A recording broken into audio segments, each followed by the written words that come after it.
178 cardinals, 2 days behind closed doors. One sentence that stopped every conversation in the room. It was not a decree, and it was not a warning. It was 5 words, spoken quietly, that no one in that hall expected to hear from the man wearing white. That is where this begins. 5 days before those doors closed, Pope Leo XIV stood at his window above St. Peter's Square for the ordinary Sunday Angelus and read a line from the Gospel of Matthew that, looking back, sounds almost like a warning of what was coming. What I say to you in the dark, Jesus tells his disciples in that passage, tell in the light, and what you hear whispered, proclaim from the housetops. Pope Leo XIV paused on that line and drew out its meaning for the crowd below him. He said, Jesus was drawing a parallel between what is heard in private, what he called the secret of our hearts, and what every believer is eventually called to proclaim to everyone. Whatever is said quietly, in trust, between people who know each other well, is not meant to stay buried. Sooner or later, it is meant to be carried into the open.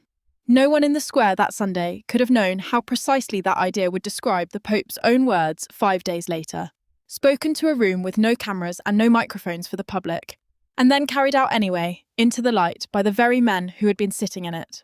On the 26th of June, 2026, Pope Leo XIV opened his second consistory since becoming Pope.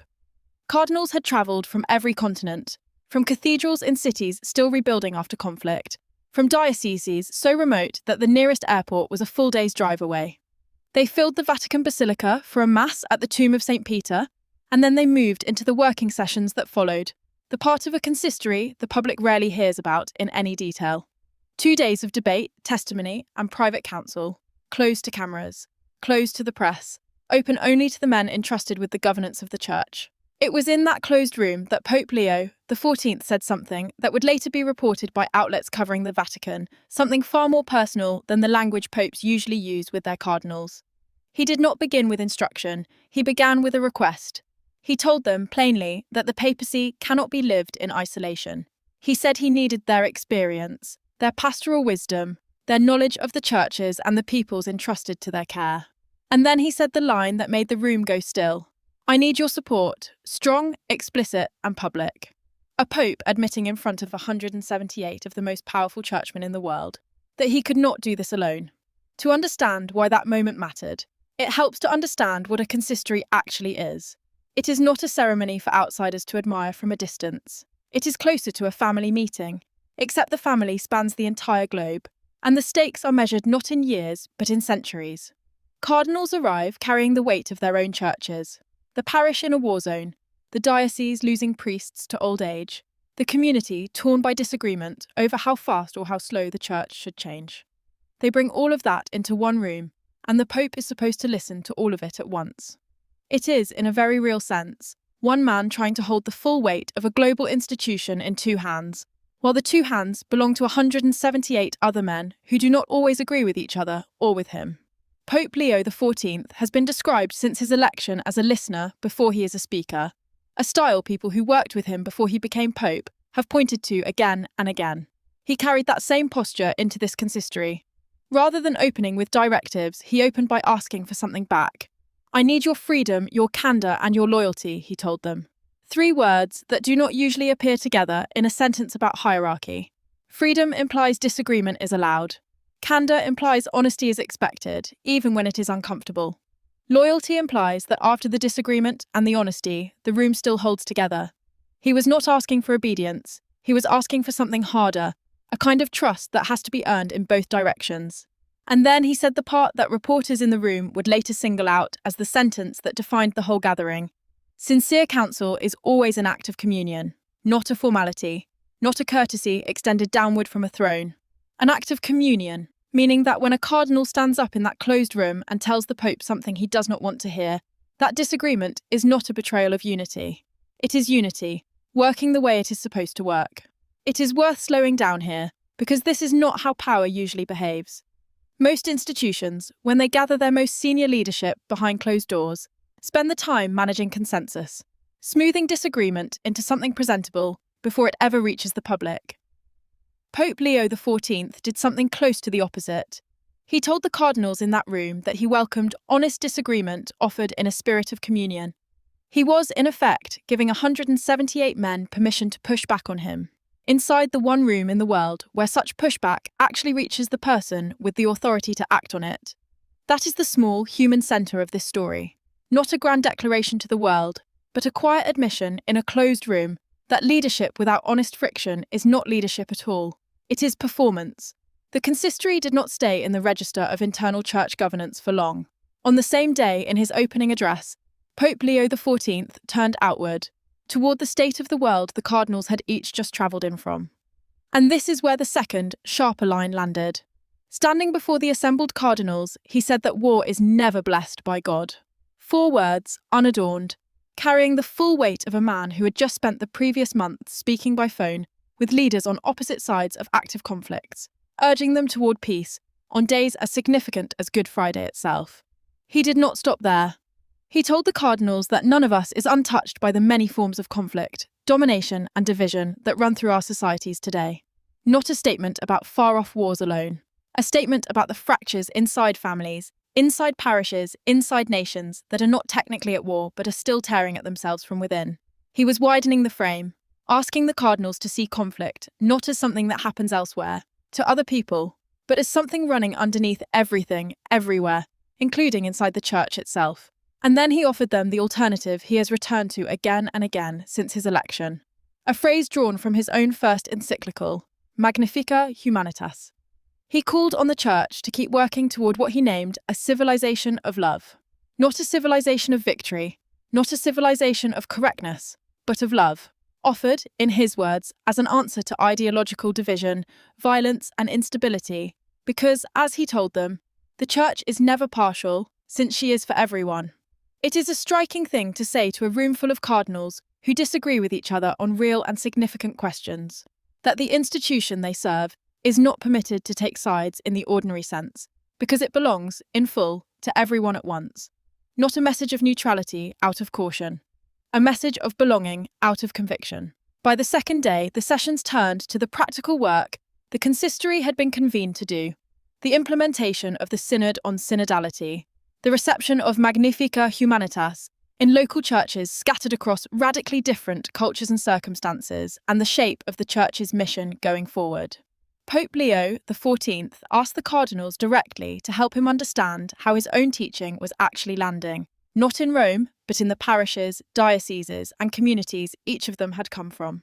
He wanted to know what was working and what was not. He wanted, again, not applause, but honest counsel.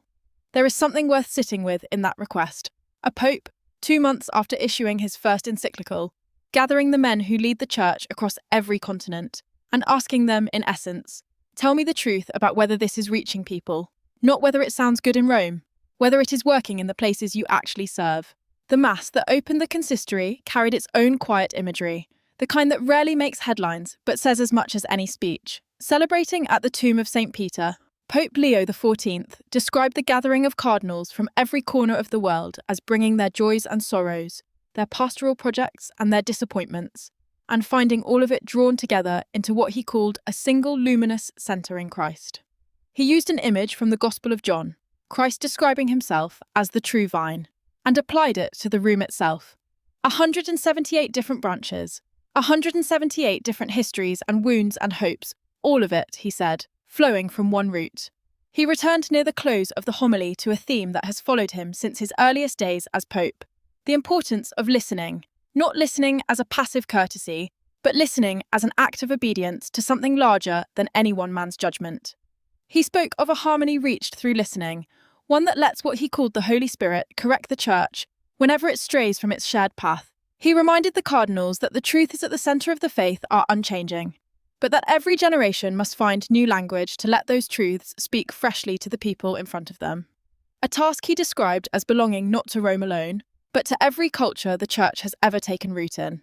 It is easy to imagine that a consistory like this exists purely as internal Vatican business. Procedure, appointments, closed-door administration, the kind of thing that makes headlines for a day and is forgotten by the following week. But sit with the sequence of what was actually said inside that room. A pope admitting he cannot lead alone, a pope asking for candor instead of applause, a pope naming war plainly as something God does not bless, A pope asking the very men whose loyalty he could simply have assumed to instead give it freely and to withhold it honestly when honesty was called for. None of that was designed for the outside world to hear. It was said to 178 men in a closed room over 2 days in the ordinary and unglamorous work of church governance. And that may be exactly why it matters. The words a person chooses when they believe no one beyond the room is listening tend to say more about them than anything they prepare for a crowd. By the time the second day of the consistory closed, the cardinals returned to their dioceses scattered across the world, back to the war zones, the shrinking parishes, the communities in the middle of their own private fractures. They carried with them not a set of new rules, but a request. "Give me your candor, and I will give you mine." Sincere counsel, he had told them, is an act of communion, not a threat to unity. The very thing unity is built from. That is the quiet single line worth carrying out of that closed room. Not a papal decree, not a headline built for outrage, but an admission from a man asking the people around him to tell him the truth, because he understood, perhaps better than most people in positions of power ever do, that a room full of agreement is not the same thing as a room full of trust. But the consistory was not an isolated moment. It was the latest entry in a pattern that had been building for months, quietly, in homily after homily, long before those closed doors in June. To understand why the cardinals in that room already trusted him enough to sit still for that kind of honesty, it helps to go back to where this pattern began. 3 months earlier, in the darkest and then the brightest days of the Church's calendar. On Holy Thursday, the 2nd of April, Pope Leo XIV stood before the faithful gathered for the Mass of the Lord's Supper, the liturgy that reenacts Christ washing the feet of his disciples. It is one of the strangest rituals in Christianity when you actually stop to picture it. A leader kneeling on the ground, taking the dirt-covered feet of ordinary people into his hands. Pope Leo XIV used the moment to speak about a temptation he said every generation shares.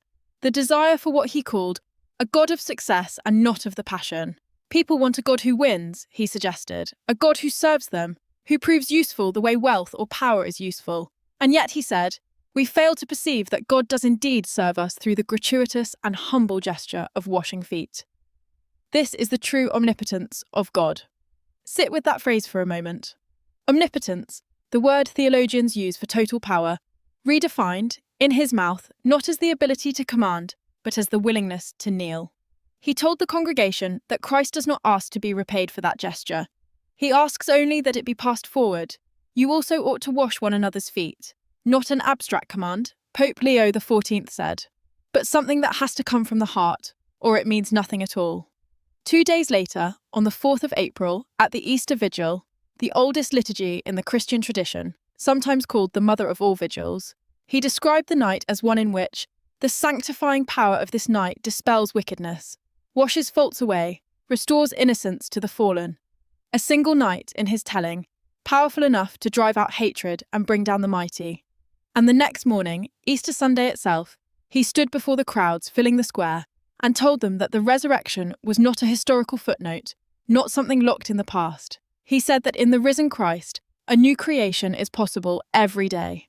Not once 2,000 years ago. Every day, starting with this one. It would be easy to hear those words as simply the expected language of a pope on the highest holy day of the year. But 3 weeks later, on the 4th Sunday of Easter, the day the Church calls Good Shepherd Sunday, he returned to a theme that would resurface, almost word for word, 2 months later in that closed consistory room. Standing in St. Peter's Basilica, as he laid his hands on 10 men being ordained to the priesthood, he spoke about what it means for a community to be safe rather than suffocating. He pointed to a detail from the Gospel that most people read past without noticing, that in ancient Jerusalem there was an actual gate near the pool of Bethesda called, literally, the Gate of the Sheep. Through it, lambs were led first to be washed, and only afterward to the altar. Jesus, Pope Leo XIV said, took that image and made it about himself. I am the gate for the sheep. And then he made the point that would matter most. There are communities that suffocate, he told the newly ordained priests and the congregation watching them. Some groups are easy to enter, but are almost impossible to leave. This is not the case of the Lord's Church. Whoever comes through that gate, he said, quoting the Gospel, can come in and go out and find pasture. The Church's doors, he insisted, are open, not to trap anyone inside, but because life itself does not end at the edge of a parish, an association or a movement. It is worth slowing down here, because that single sentence, a warning about communities that trap rather than free the people inside them, was spoken by a man who 2 months later would ask a room of 178 cardinals to give him their honest disagreement rather than their silent compliance. The thread connecting Good Shepherd Sunday to the consistory is not a coincidence. It is the same conviction, worn 2 different ways. That authority, which cannot be questioned, is not shepherding. It is something closer to what he warned against, a gate that only opens one direction. 2 months after that ordination mass, on the 29th of June, the solemnity of Saints Peter and Paul, Pope Leo XIV stood again in St. Peter's Basilica, this time to bless the pallia of newly appointed archbishops. A strip of woven wool laid across the shoulders, an ancient symbol of a shepherd carrying a lost sheep home. He used the occasion to talk about the first pope, Peter himself, in terms that were almost startlingly honest for a homily meant to honour him. He reminded the congregation that Peter's greatness did not mean Peter was without failure. Yet Peter, he said, knows how to acknowledge his mistakes and repent, without becoming discouraged, and without failing in his mission. During the Passion, he reminded them, Peter denied even knowing Jesus, and it was only afterward, in tears, that repentance came. It is a striking thing for a pope to hold up, on the feast day built to honour his own office's founder, the moment that founder failed most completely. But Pope Leo XIV framed that failure as the very thing that made Peter usable. A man entrusted, in his words, to listen, with his help, to the voice of each person, to discern inspirations, to guide the way, to correct errors. Not a perfect man handed perfect authority. A flawed man asked to keep listening anyway. He turned next to Paul, describing him through the words of St. Augustine as a man God had taken, the persecutor of the church, and made into a messenger of peace. 2 founding figures of the church, in his telling, neither of them beginning as saints. One a coward who denied Christ 3 times. One a man who had actively hunted Christians before his conversion. And Pope Leo XIV chose, on their feast day, to centre not their perfection but their turning. The exact same posture he would ask of his cardinals days later, honest about failure and willing to keep going anyway. That homily closed with a line that, heard on its own, might sound like simple liturgical courtesy. Pope Leo XIV asked the congregation to pray that Peter and Paul would sustain us on our journey of communion in the footsteps of the Saviour, but heard against everything that had come before it. The feet washed on Holy Thursday, the gate that does not trap on Good Shepherd Sunday, the tears of a repentant Peter on his own feast day. It reads less like a closing formality and more like a thesis statement, one he would carry, almost word for word, into the closed room with the cardinals 3 days later. There was one more thread running quietly beneath all of it, easy to miss because it never announced itself as important. On the 28th of June, the Sunday sitting between Good Shepherd Sunday's echo and the feast of Peter and Paul, Pope Leo XIV stood at his window again for the ordinary Angelus, and read from Matthew's Gospel, where Jesus tells his apostles what it actually costs to follow him. He named it in 3 parts. In order to bear fruit, he told the crowd, love requires at least 3 things: detachment, loss, and hospitality. He lingered on the first of the 3. Jesus' words are severe on their surface, that whoever loves even a parent or a child more than him is not worthy of him. Pope Leo XIV did not soften the line. Instead, he explained what it was actually asking for. When the Lord sends his apostles out, he wants them to be free from any ties. Not free from love itself, but free from the kind of love that becomes possession, that grips instead of gives. It is worth noticing that a pope who, one Sunday earlier, had preached about a gate that never trapped the sheep who passed through it, was now preaching about a love that must first let go before it can be carried anywhere at all. Detachment, loss, hospitality, the same 3-part shape as a man who spends a season opening every door he is given and asking the people around him to walk through it freely rather than out of obligation. It is not hard to hear an echo of that same demand in the words he would speak to the cardinals 2 days later. A leadership style built entirely on the same principle. Hold nothing so tightly that it cannot be questioned, correct, or handed back. The week before, on the Sunday marking the 75th anniversary of the International Convention Protecting Refugees, he had closed his Angelus address with a plea that rarely makes headlines, but says a great deal about where his attention was already turning even before the consistory began. He reminded the crowd that the convention exists to protect those who are persecuted and forced to leave their homeland, their homes, their families. It was, in its own quiet way, the same concern that would surface days later inside the closed hall, where Cardinal Pizzaballa, arriving fresh from Jerusalem, would tell reporters that the cardinals had spent real time discussing not one crisis, but a little bit of everything. The displaced, the persecuted, the people whose homes had become unlivable long before any consistory could do anything about it. Which brings the story back to where it opened. 178 cardinals, 2 days behind closed doors. A pope who, by the time he stood before them in June, had already spent an entire season saying the same thing in a dozen different settings, to a dozen different audiences in a dozen different ways. That real authority kneels before it commands, that real community frees rather than traps, that real leadership survives its own failures instead of hiding them. By the time he told the cardinals, "I need your freedom, your candor and your loyalty," it was not a new idea introduced for effect. It was the accumulated weight of every homily since Holy Thursday, finally spoken directly to the men whose disagreement he most needed to hear. And that is why the sentence that followed landed the way it did. Sincere counsel, he told them, is always an act of communion, not a threat to unity, the very thing unity is built from. In the same address, turning from the internal life of the Church toward the fractured world just outside its walls, he named the reality plainly. War, he said, is never blessed by God. He reminded the cardinals that none of us is untouched by the many forms of conflict, domination and division that run through our societies today. Not a comment on some distant battlefield alone, but on every fracture, every silence, every unspoken disagreement, sitting inside the very room they occupied. The answer he offered them was the same one he had been building towards since Easter, what he called, drawing on his own first encyclical, a civilization of love, offered as an alternative to division and instability. Because, in his words, the Church is never partial, since she is for everyone. By the close of the second day, the cardinals filed out of the Paul VI audience hall and began making their way back to dioceses scattered across every continent, back to parishes in cities still recovering from conflict, to communities quietly fracturing over questions with no easy answers, to the ordinary, unglamorous work of shepherding people who did not attend the consistory and will never read its transcripts. None of them left with a new decree. What they carried instead was a request, repeated now in 5 different settings, across 3 months, in language that never once changed its shape. Tell me the truth, even when it costs you something. Because a room full of agreement was never the same thing as a room full of trust. That is the single line worth carrying out of this story. Not a headline built for outrage, not a secret finally revealed, but the quiet, consistent voice of a man who spent an entire season, from a foot washing on Holy Thursday to a closed door in June, asking the people closest to him for exactly one thing, the truth freely given and freely received. What happened after those doors finally opened on the 27th of June says as much as anything spoken inside them. Reporters gathered outside the Paul VI audience hall, and the cardinals, still visibly affected by 2 days of roundtable discussion, began, unprompted, to talk. Cardinal Jean-Paul Vesco, Archbishop of Algiers, stopped to describe what the gathering had actually done to the room. For years and years, the cardinals didn't know each other, he admitted.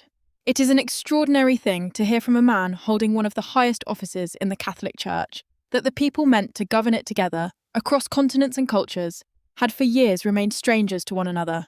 But something had shifted. Now, even if I can't say that I know every cardinal, he said, now we smile, we talk, we chat. And this is very important. I think it's very important for the Pope himself. He put the Pope's intention into 6 words that could stand as the whole story's thesis. We're starting to get to know each other. That's what he wants. Cardinal Gerhard Müller, who once led the Vatican's own doctrinal office, told journalists outside the hall that the 2 days of discussion had touched on the present state of the entire Church. Not a narrow internal matter, he said, but something that does not concern only the College of Cardinals, but the mission of the Church in general. Cardinal Pierbattista Pizzaballa, the Latin Patriarch of Jerusalem, was asked directly whether the closed sessions had addressed the war in Gaza. His answer was blunt in the way only someone who has spent years living inside a conflict zone can afford to be. We discuss everything, he said. But it's not just about Gaza. There are many crises around the world. We've talked about a little bit of everything. The room, it turned out, had spent real time on a chapter from the Pope's own encyclical, dealing with artificial intelligence and modern warfare. A subject few outside the Vatican would expect a consistory of cardinals to spend its hours on. At the very close of the 2 days, before the cardinals dispersed to their dioceses, Pope Leo XIV addressed them one final time. And it is here that the thread running from Holy Thursday through Good Shepherd Sunday, through the consistory itself finally ties off.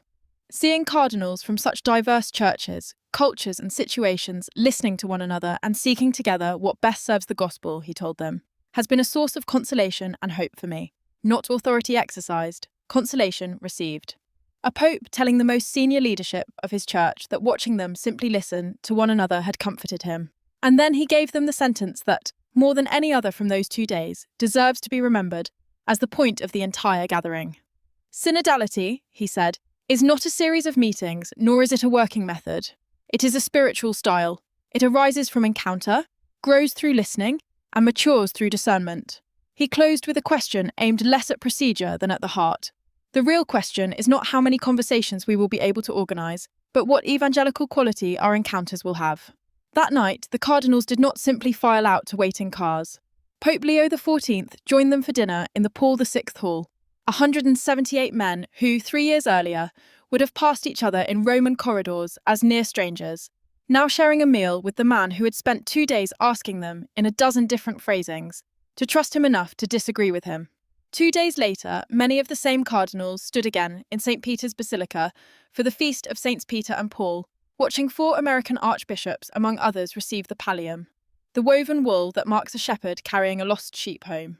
A fitting image to close a gathering that had, by every account leaving that hall, been less about governance than about learning, finally, how to listen to one another. That is the single line worth carrying out of this whole story. Not a headline built for outrage, not a secret dramatically unveiled, but the quiet, consistent voice of a man who spent an entire season, from a foot washing on Holy Thursday to a dinner table in June, asking the people closest to him for exactly one thing: the truth, freely given and freely received, because a room full of agreement was never the same thing as a room full of trust. If this kind of coverage matters, consider subscribing for continued reporting on Pope Leo XIV, and leave a comment sharing which of his words struck you most.